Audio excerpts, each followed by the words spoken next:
నేను మేము గెలిపించుకున్నాం, ఓట్లేసి గెలిపించుకున్నాం. ఓటేసాం కాబట్టి నిన్ను అడుగుతున్నాం, హక్కుతో అడుగుతున్నాం. మేము ఏది అడగట్లా. మాకు ఇల్లు ఉంచు, లేదు మాకు ఏ ఆధారమైనా చూపించు, ఏదో ఒకటి సహాయం చెయ్యి. నువ్వు చేస్తావని ఉండవు, నీ చేతిలోనే ఉంది, నీ ప్రణయంలోనే ఉంది. నువ్వేదైనా చెయ్యి. లేదంటే లేదు, నువ్వు ఏసీ రూమ్లో పండుకున్నావా, మేము నీకు గెలిపించలేండి. మేము మా చెప్పుతో మేము కొట్టుకుంటాం, మా చెప్పు తీసి కొట్టుకుంటాం. మేము దేనికైనా సిద్ధమే. నువ్వు ఎంతమంది తెచ్చుకున్నావు? పోలీసులు దింపుతావా, మనుషులు దింపుతావా, ఎవరిని దింపు. నువ్వు అడ్డంగా పట్టుకుంటాం, ఆ మీద పోనితో పోనీ.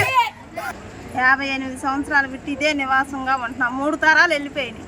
ఇప్పుడు మమ్మల్ని ఉన్న పలంగా ఖాళీ చేపిస్తున్నారు. అదేమంటే జగన్ ఇచ్చిన పట్టాలు ఉన్నాయి, ఆడకి వెళ్ళండి అంటున్నారు. ఆడకి వెళ్తే కర్రలు తీసుకొని మమ్మల్ని తరుముకుంటున్నారు. ఎటాని వెళ్ళాలి మేము, ఇటాని వెళ్ళాలా, అటాని వెళ్ళాలి. అద్దెలు కట్టాలంటే ఒక్కొక్క ఇంటికి నెలకు వచ్చేసి 9,000 అడుగుతున్నారు. మేము రోజు కూలి వారి నెలకు 300 తెచ్చుకుంటాం రోజుకి.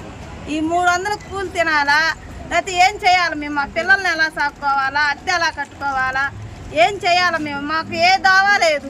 పొద్దున్నే రైల్వే రోడ్లు మిషన్లు తెచ్చి కొట్టేస్తాం అంటున్నారు. 6 వచ్చి కొట్టేస్తాం అంటున్నారు. మరి మేమేం చేయాలి?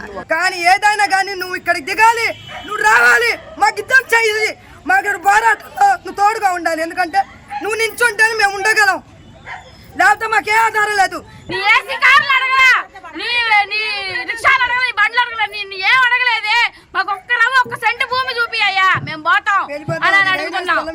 మేము వద్దంట్లో వాళ్ళదే అధికారం, వాళ్ళదే, మేము ఇచ్చేస్తాం.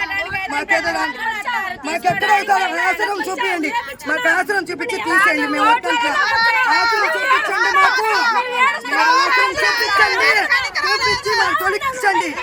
ఏమి లేకుండా మాత్రం మేము వెళ్ళలేము, మేము ఉండలేము.